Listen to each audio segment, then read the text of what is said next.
Hello, everyone. Recently, I had to go to the craft store. I was commissioned to make a stuffed animal, and I didn't have the yarn I needed, so I had to go get it. However, when I go to the craft store, I often leave with more than what I came to buy, because as I'm browsing the yarn aisle, there's usually a skein that stands out to me, and it's like, oh my gosh, you have to buy me. We're going to make something amazing. I am meant for you. And this time around, it was this skein. I just saw the colors and was like, oh my gosh, I have to have this. So I bought enough to make a substantial project with this yarn. And I don't know what I'm going to make with it yet, but it's going to be cool, whatever it is. But when I make the project with the yarn, I can't have it in the format that it's already wound and that's sold in. This is a machine woven skein. And when you work with machine woven skeins, the way the yarn falls apart, it gets tangled in the process. And if I'm dealing with tangled yarn, I don't want it to be while I'm in the process of actually making the project. I want it to deal with all the tangles beforehand so that when I'm knitting, I can just knit and be done with it. So I like to roll them into balls. There's actually two different ways that you can work from the skein. There's the working end has a center pull, which you can work from this and have the yarn like stay put, but then like it becomes more and more empty inside and increases the chances of it getting tangled while you're working. Or you can work from the outside, which it doesn't really get tangled too much, but then if it unrolls too much and you try to roll back on, it's very hard to replicate it and it doesn't look that nice. So I just like to roll it into a ball, and that's the video today. You get to watch me roll the yarn into a ball. So the first thing I'm going to do is I'm going to pull this off. Okay. It's like that. I don't really need that anymore. You can see it. Yeah, this is where the other end is, right there. But I'm going to pull from this end. Oop. As you can see, it's already like catching on to something. So, yep. There we go. Big knot. Just pull it off. There you go. So when I start, what I like to do is I like to hold yarn like this and I wrap it around all four of my fingers until it forms like a nice thing like this. And I just keep pulling the yarn.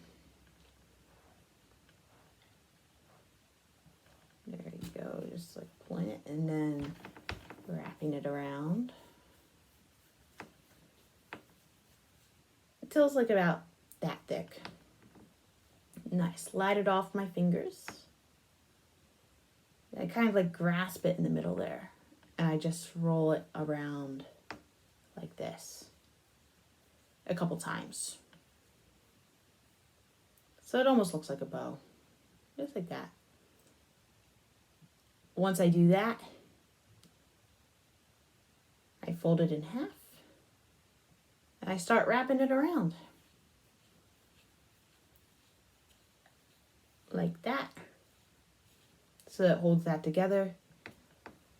And that's how I get the center of my yarn ball. After this, I start switching directions. I start like turning around the yarn.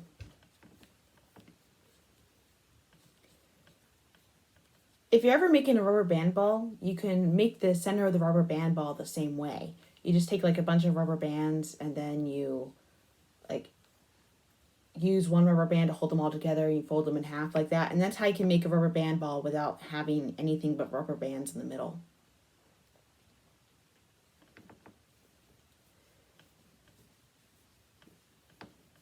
I also keep spinning the yarn ball around and I change directions periodically. So that way, when I make it, it like looks as much like a circular sphere as possible. I still remember like the very first yarn ball I ever made, I did not change directions and it ended up looking like an American football.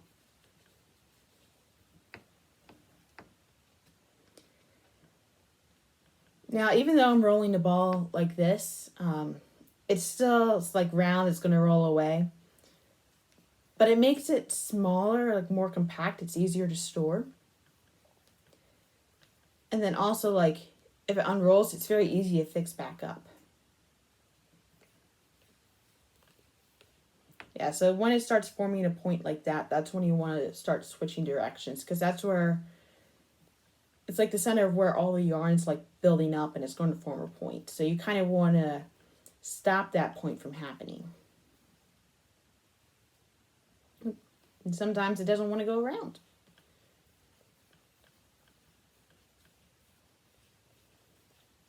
Now you can see the color of the yarn is changing as I'm going around. This is called an ombre yarn. And it's very good when you're knitting to use an ombre yarn if you're very easily bored, like I can be.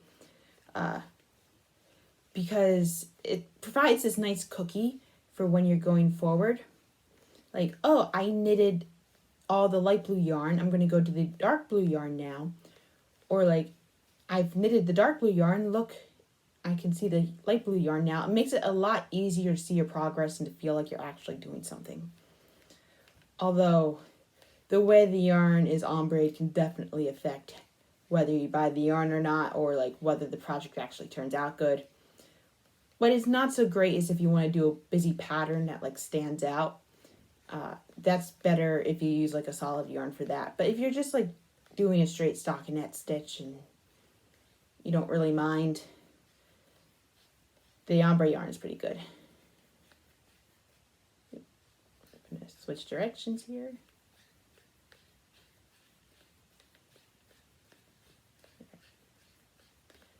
This is very good when you want to do something mindless too.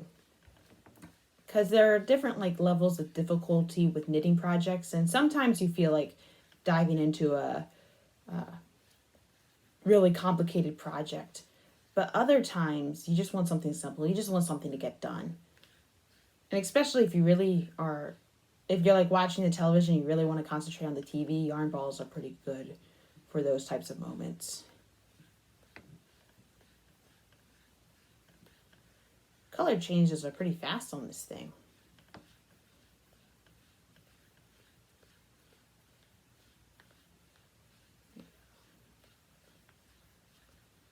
Sometimes you start getting like that type of hole in the thing. It's kind of fun to look at.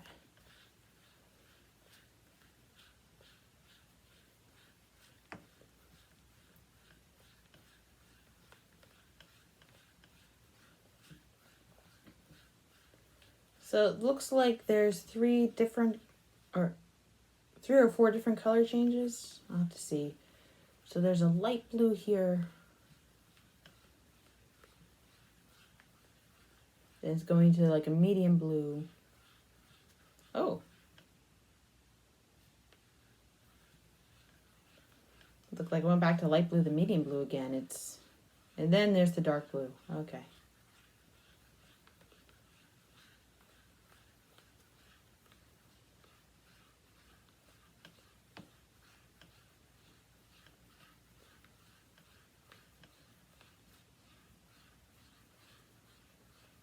Now there is a limit to how big yarn balls can be. I mean, you can always keep rolling a big yarn ball, but there comes a time where like the skein is so big, it's better to cut it into a couple smaller yarn balls so it's more easier to manage. If I'm rolling a pound of yarn, I'll split into 3 or 4 balls, because otherwise it's the size of a mini basketball. And I mean, my hand has an easier time holding things that are like the size of an apple. So you do want to like cut the yarn as little as possible, because then you have to deal with like the different knots when you're knitting, and then you have to like leave some empty space, that way you can like weave the yarn ends in without having the knots show up on the back, because I don't want to put up with that anymore. I don't really want any more knots in my work.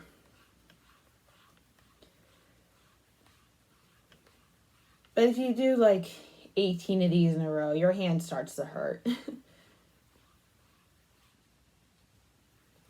But sometimes if you buy a bunch of yarn and you just want to start working with it all, and you just sit and roll the balls and it's all good, that becomes the activity for the day.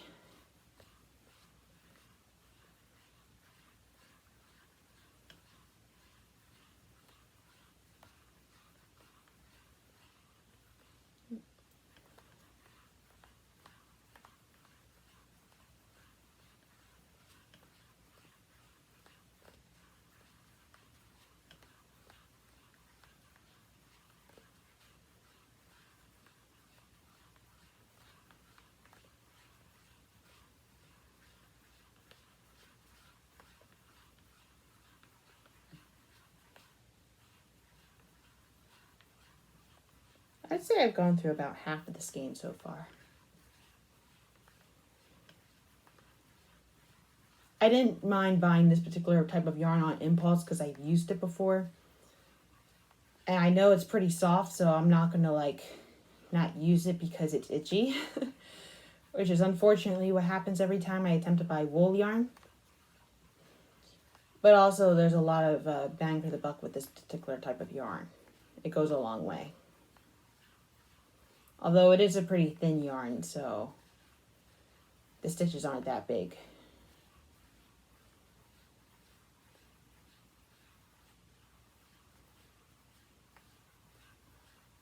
However, my knitting pattern's like using this type of thickness for a lot of the gauge, at least for the books I like using.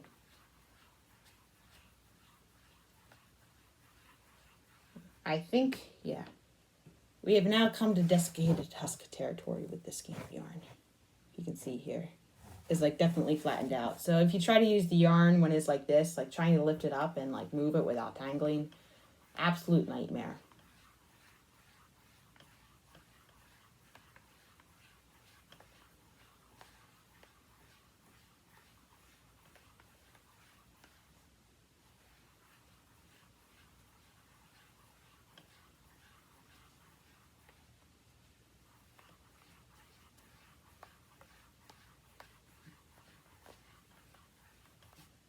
Oh, it's knotted on me. So we're gonna undo the knot. Oh, almost got it. There you go. Knot free. There was one time when I was like working at a camp and I like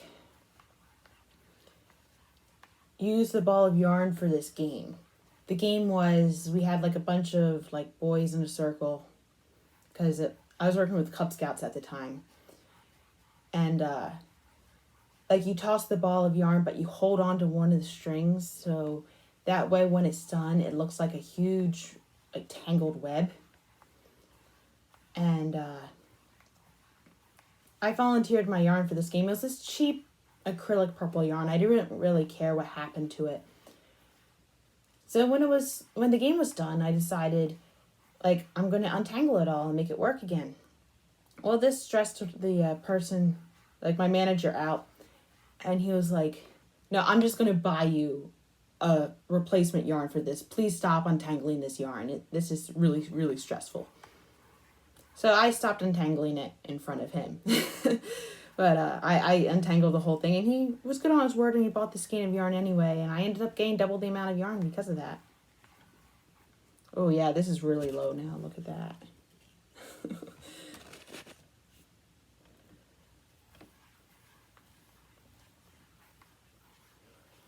Yeah, I used to teach basketry, and so I became very adept at like untangling yarn because of that.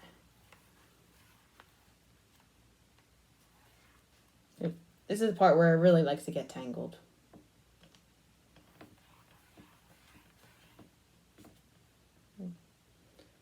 Sometimes it's easier to pull from the other end to prevent knots from happening. Ooh. Yeah, that's what I feel.